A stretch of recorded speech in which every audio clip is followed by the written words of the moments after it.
বন্ধুরা তোমরা কেমন আছো? আমি তো একদম ভালো আছি। তো আজকে ভাবলাম একটু পনির ছিল, তাই একটু বাটার পনির মশলা করব।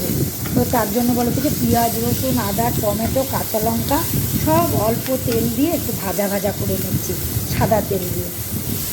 সুন্দর করে একটু ভাজা ভাজা ভাজা ভাজা একটু পোড়া পোড়া মতন হবে, তাহলে না একটা স্মোকি গন্ধ বার হবে।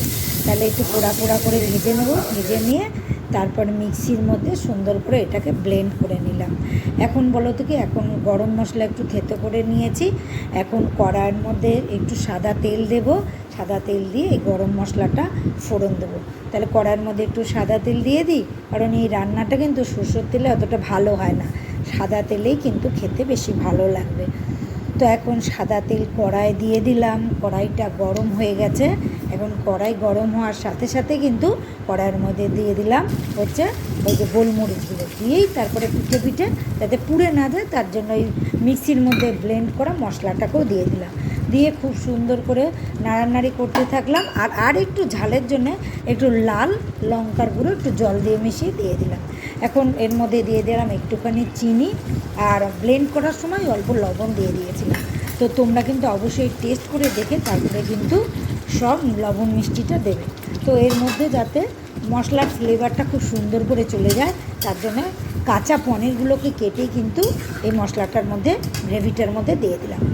এখন খুব সুন্দর করে নাড়াচাড়া করতে থাকবো, আর যত ফুটতে থাকবে তত না এই পনিরগুলোর মধ্যে মশলাগুলো খুব সুন্দরভাবে এর পুরো যে মশলার গন্ধগুলো সেগুলো পুরোটা কিন্তু চলে যাবে। তো বন্ধুরা দেখো, মশলাগুলো তো আমার ভাজাই ছিল, তাই নাড়ানাড়ি করতে করতেই কিন্তু আমার এই জিনিসটা কমপ্লিট হয়ে যাবে রান্নাটা।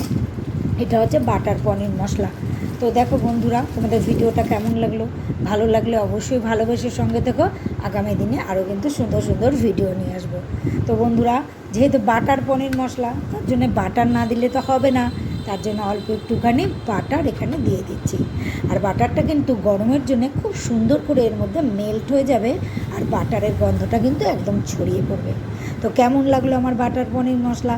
অবশ্যই তোমরা বানিয়ে খাও, আর খাওয়ার পরে কিন্তু জানিও যে তোমাদের আমার রেসিপিটা কেমন লাগলো। তো আমি চাই তোমাদের জন্য সুন্দর সুন্দর রেসিপি আনতে, কিন্তু সবসময় তো হয়ে ওঠে না, কিন্তু যখনই সুযোগ পাবো তখনই তোমাদের জন্য ভালো রেসিপি আনার চেষ্টা করব। তাহলে আজকে আসি, টাটা।